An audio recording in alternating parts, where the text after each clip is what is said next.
comme je savais au départ que la seule chose qui intéressait le pouvoir, c'était l'histoire de l'imitation de mandat. Pourquoi je le dis? Parce qu'au départ, le pouvoir lui-même voulait modifier la Constitution, si vous vous souvenez. Il fallait modifier pour faire sauter le verrou de la limitation du pouvoir tel que c'était décrit à l'article 27. Et lorsqu'il y a eu de grandes discussions partout, tout le monde s'est rendu compte de l'intangibilité et de l'impossibilité de modifier cet article. C'est en ce moment et en ce moment seulement qu'on a commencé à parler de nouvelle constitution, n'est-ce pas? Donc l'objet, c'était juste pour qu'on puisse établir, accepter juridiquement le troisième mandat et la présidence à vie, c'était ça. Donc dès qu'il y a eu la nouvelle constitution, malheureusement je n'ai pas regardé, j'ai juste cherché à savoir et j'ai vu que l'article 40 nous dit que le président est élu pour 6 ans renouvelables et il n'y a aucune limitation.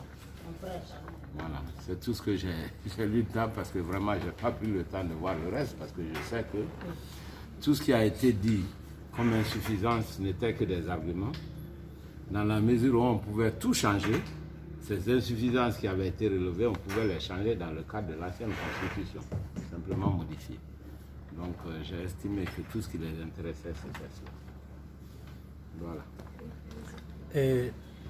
Docteur, en début de semaine, l'opposition a annoncé qu'elle ne va pas participer aux élections législatives et qu'elle va empêcher ces élections prévues le 16. Est-ce que depuis les lignes ont un peu bougé au niveau des négociations ou bien... Bon, je ne le pense pas, parce qu'il y a eu d'abord un constat. Le constat, c'était que la CENI faisait un très mauvais travail en ce qui concerne le recensement. Tout le monde est témoin de ce qui se passe dans ces opérations de recensement. Vous avez beaucoup d'endroits où les gens n'ont pas pu se faire recenser du tout. Soit les machines étaient en panne, soit des personnes se sont fait recenser sans voir l'attestation, le certificat, ils n'avaient aucune preuve en main. Soit on a recensé des mineurs, et comme nous sommes à l'époque d'Internet, de la diffusion d'informations, donc ça fait le tour de la toile. Tout le monde a eu les preuves palpables qu'on enrôlait les enfants un peu partout. Et je dois dire que ce n'est pas seulement en Haute-Guinée, mais partout en Guinée, on a enrôlé des enfants. Dans certains endroits, c'était pire que d'autres. Alors, franchement, je vais vous dire, ce qui m'a déçu, c'est que lorsque on a parlé de cela aux responsables de la CENI, au lieu de dire que c'est une mauvaise chose et qu'il va falloir prendre des sanctions, identifier les responsables, les coupables pour les sanctionner, on dit non. Et d'ailleurs, ce n'est pas grave parce qu'on a un logiciel qui peut nettoyer cela. Ce qui est un non-sens. Parce que si le logiciel pouvait nettoyer cela, ça veut dire qu'on n'aurait même pas eu besoin de rendre l'ancien fichier propre, n'est-ce pas? Et c'est parce qu'on voulait rendre ce fichier propre, donc revérifier que l'on a fait le nouveau recensement, en plus de l'enrôlement des plus jeunes qui n'étaient pas dans l'ancien fichier. Voilà les deux. Il faut savoir qu'en informatique, on ne peut changer que... on ne peut pas identifier les mauvaises données. Supposons qu'on mette un jeune, mais si on met une date de naissance qui lui permet d'avoir 20 ans, même s'il a 11 ans, comment le fichier peut le savoir? Comment le logiciel peut le savoir? Ce n'est pas possible parce qu'il faut se baser sur le critère de la date de naissance. Les logiciels qui permettent d'identifier l'âge exact de quelqu'un à partir de la photo n'existent pas encore. Il y a des approximations, c'est tout. Mais pour le moment, on n'est pas à ce stade où on peut identifier l'âge exact d'un individu à partir juste de la photo. On peut juste savoir si c'est un enfant ou pas, mais c'est approximatif. On ne peut pas juridiquement se baser sur ça. Voilà. Donc, comme souvent c'est le cas en Guinée, on ne cherche pas de coupable pour sanctionner. Et on donne des réponses vagues qui n'ont vraiment pas beaucoup de sens. Donc, le premier point, c'est ce fichier qui n'est pas du tout acceptable par les acteurs politiques. Mais, deuxièmement, L'opposition a reproché à la CENI sa partialité. Ça, c'est un point aussi très important parce qu'il faudrait qu'à l'avenir, nous puissions composer la CENI par des professionnels et non les éléments des différents partis politiques. Comme vous le savez actuellement, les éléments des partis politiques de l'opposition ont suspendu leurs activités. Ils n'ont pas rendu totalement d'émission, mais ils ont suspendu leurs activités. Ce que nous avons toujours déploré en réalité. Docteur, en créant le vide, est-ce que vous ne créez pas que l'Alpha fait comme Talon en ignorant complètement l'opposition? Ça, c'est un risque. Mais l'ensemble des partis politiques s'est mis d'accord non seulement de ne pas participer aux élections, mais de les empêcher. Alors, mais ne me demandez pas comment, parce que je n'en sais absolument rien pour le moment. C'est une volonté affichée. Aurons-nous les moyens de le faire? Je n'en sais rien. Ok, docteur, par rapport à cela, on a écouté le président de la CENI la dernière fois qui a déclaré qu'avec les 7 commissaires de la CENI ou pas, que les élections vont se tenir le 16 février prochain. Est-ce que vous, de l'autre côté, il a continué en disant en moins qu'il y ait des événements en dehors de la CENI. Oui. Il ne faut pas tronquer les phrases. Non, c'est la partie qui Non, c'est une partie que j'ai vue moi-même. Il se trouve que ce jour, je suis tombé est-ce que là-dessus vous pensez que cela est faisable?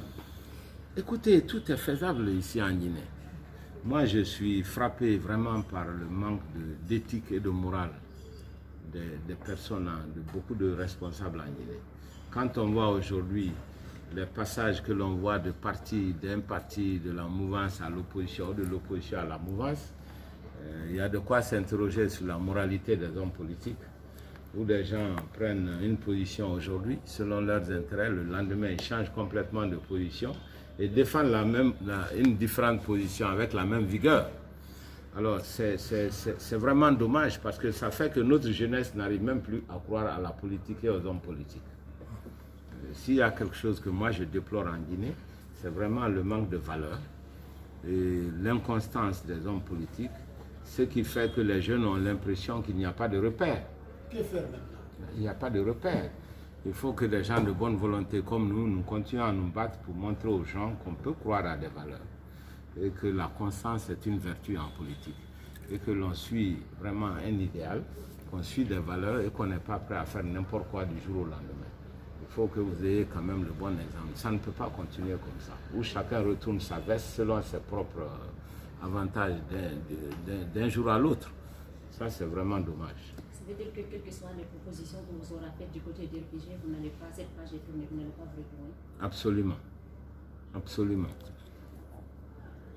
Le problème, c'est que nous ne sommes pas satisfaits de la gouvernance telle qu'elle se passe à l'heure actuelle. Il faut que nous ayons le courage de dire non, nous ne sommes pas d'accord. Et ce n'est même pas lié à la victoire ou à la défaite de l'opposition. Il faut que les hommes sachent qu'il y a des valeurs et qu'il faut se battre pour ces valeurs-là, quelle que soit l'issue de la bataille. C'est la seule façon pour rendre un pays un peu plus moral, pour que les jeunes que vous êtes, vous puissiez croire de nouveau aux vertus, à différentes valeurs et à l'avenir de ce pays. Tout le monde ne peut pas être vendu en politique. Voilà. Parlant de votre formation politique, il y a des rumeurs qui disent que vous seriez prêt à aller aux élections législatives. Qu'en est-il? Des rumeurs? Quelles rumeurs, ça? Je viens de vous faire un discours sur les valeurs. Si je dois aller aux élections législatives, ce sera l'ensemble des partis ensemble. Mais vous pensez que je suis quelqu'un qui peut sortir par derrière, faire autre chose que ce que j'ai dit? Franchement, vous ne me connaissez vraiment pas. Vous avez à apprendre encore ma personne. Quand moi je dis quelque chose, je le fais. Et si jamais je dois changer, je vais réunir tout le monde pour dire, moi je change. Et voilà les raisons pour lesquelles je le fais. Voilà. On ne prend pas une décision au hasard. On ne le fait pas pour une question d'humeur ou bien pour une question de personne. Nous avons fait un constat. Nous avons dit, nous sommes prêts à aller aux élections législatives quand il y a 4 conditions qui sont satisfaites. La première condition, que le président de la République renonce au 3e mandat, pour clarifier le débat. Parce qu'en réalité, moi j'ai toujours soutenu que le débat que nous avons n'est pas un débat sur la Constitution, c'est un débat sur le 3e mandat. Si aujourd'hui le président de la République dit « je ne vais pas pour un troisième mandat », telle est ma position, nous allons tous participer au débat constitutionnel en toute transparence. C'est ça la grande peur. La grande peur, c'est qu'une personne vienne au pouvoir et s'éternise au pouvoir. Et l'alternance n'est pas la démocratie, mais c'est un élément important de la démocratie. Il n'y a aucune démocratie sans alternance. On ne peut pas s'asseoir au pouvoir jusqu'à vie, jusqu'à la fin, et dire qu'on veut une démocratie. C'est antinomique. Donc ça, c'était le premier point. Ouais, c'est les différents points pour lesquels nous avons voulu suspendre notre participation. Nous avons dit le second point, il faut qu'il y ait un fichier assaini. Et tout le monde est témoin des opérations de recensement qui se sont très mal passées. Il n'y a aucun effort d'assainissement du fichier. Au contraire, on est en train encore de noircir beaucoup plus le fichier, de le rendre encore beaucoup plus sale. Voilà. Et troisième condition, on a dit il faut que les élections qui sont passées puissent être achevées. Ce sont les élections locales. Donc je crois qu'il était question. Ça, c'est un agenda de certains acteurs. Et même si je ne partage pas la philosophie, puisqu'à l'époque, je m'étais opposé à cette loi à l'Assemblée nationale. Mais la loi est passée, il faut l'appliquer. Voilà. Ça, c'est le troisième point. Mais il y avait le dernier point, c'était l'impartialité de la CENI. Il a été constaté que le président de la CENI est très partial et qu'il n'écoute pas tous les acteurs, il ne prend pas une position neutre, conformément aux termes de référence de son travail. C'est les 4 conditions qui ont été posées. Si ces conditions sont réunies, il n'y a pas de problème, nous allons aller aux élections législatives. Voilà. Mais nous nous sommes tous entendus. L'ensemble des partis membres du FNDC de ne pas participer à ces élections. Mais c'est un boycott actif. Et nous avons décidé qu'il est temps d'empêcher des élections jusqu'à ce que la situation soit claire. Voilà l'accord qui a été convenu. Et je ne pense pas que tous les hommes politiques soient des hommes sans honneur qui sont prêts à faire exactement le contraire de ce qu'ils disent. Moi, je ne le pense pas. En tout cas, ce n'est pas ma manière de faire de la politique.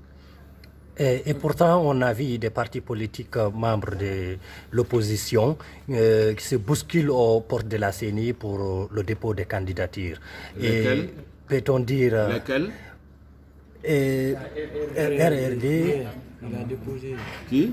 RRD, Ablaï Koumou. Est-ce qu'ils sont membres du FNDC? Non, ils ne sont pas. Mais ils sont membres de l'opposition quand même. Non. Je pense qu'il ne faut pas faire l'amalgame. Hein? Il faut bien savoir ce que vous dites et que ce soit vérifiable. À ma connaissance, moi je ne connais pas encore des partis qui sont partie prenante de cet accord qui ont violé ça. Moi je n'en connais pas. Voilà. Ok, docteur, par rapport à ce que les confrères viennent de dire là, hier, docteur Ablaï Kourouma a dit hier que si l'opposition refuse de participer, c'est un droit pour eux de ne pas participer. Mais vouloir empêcher la tenue des élections, c'est un acte de rébellion. Que répondez-vous à cette affirmation? Je ne peux pas répondre aux dires des uns et des autres. Moi, je dis la position convenue de l'ensemble de l'opposition. Et pourtant, le porte-parole du... Les députés de l'opposition ont perturbé la séance pour réclamer leur prime. Quelle lecture en faites-vous? Est-ce leur droit de revendiquer l'obtention de leur prime ou pensez-vous que c'est pas normal, c'est une violation? Enfin, moi j'estime qu'on ne peut pas avoir le salaire du travail qu'on n'a pas fait. C'est une simple question de cohérence. Rappelez-vous que moi j'étais membre de l'Assemblée nationale et que j'ai démissionné. Lorsque j'ai démissionné, parce que j'ai estimé que notre mandat était terminé, malheureusement, j'étais le seul député en Guinée à l'avoir fait. Et les autres membres de l'opposition n'ont pas voulu me suivre, parce qu'à l'époque, si on avait fait le vide constitutionnel tel que je l'avais prévu, et on ne serait même pas dans cette situation aujourd'hui.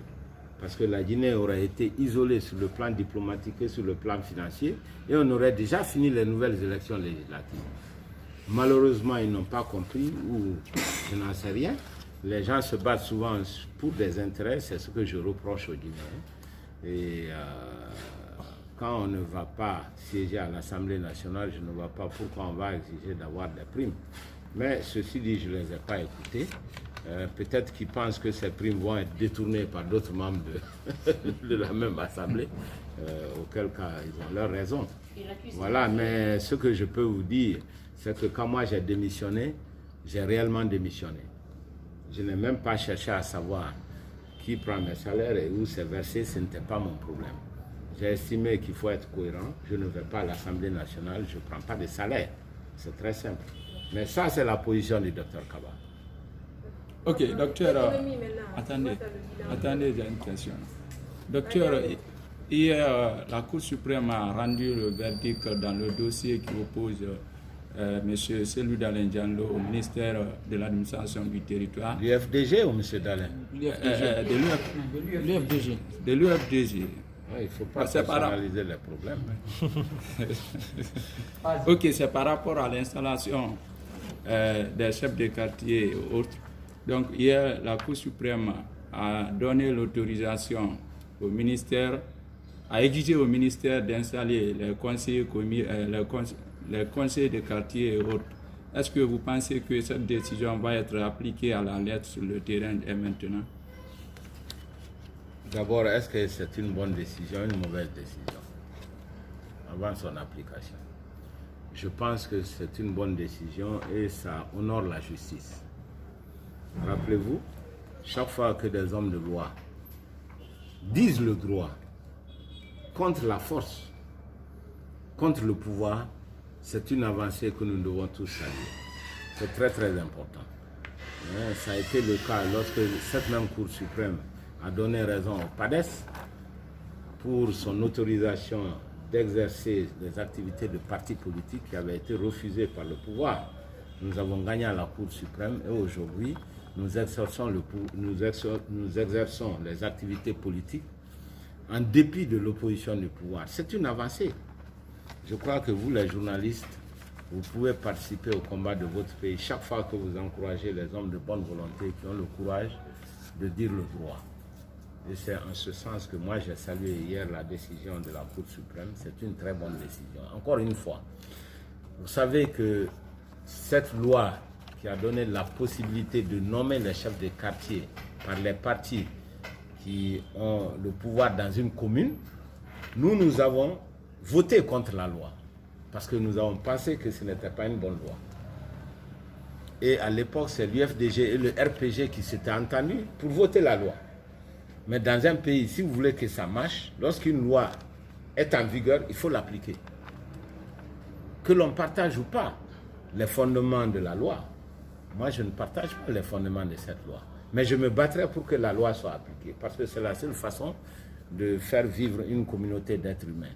Lorsqu'il y a des lois, il faut les appliquer. Et la Cour suprême n'écrit pas les lois. Comme toute juridiction, elle interprète les lois. Et elle a très bien fait d'interpréter cette loi et de clarifier pour tout le monde et de dire au gouvernement de donner une injonction pour dire voilà ce qu'il faut faire conformément à la loi qui a été votée à l'Assemblée nationale. Voilà. Donc je pense que c'est une bonne chose.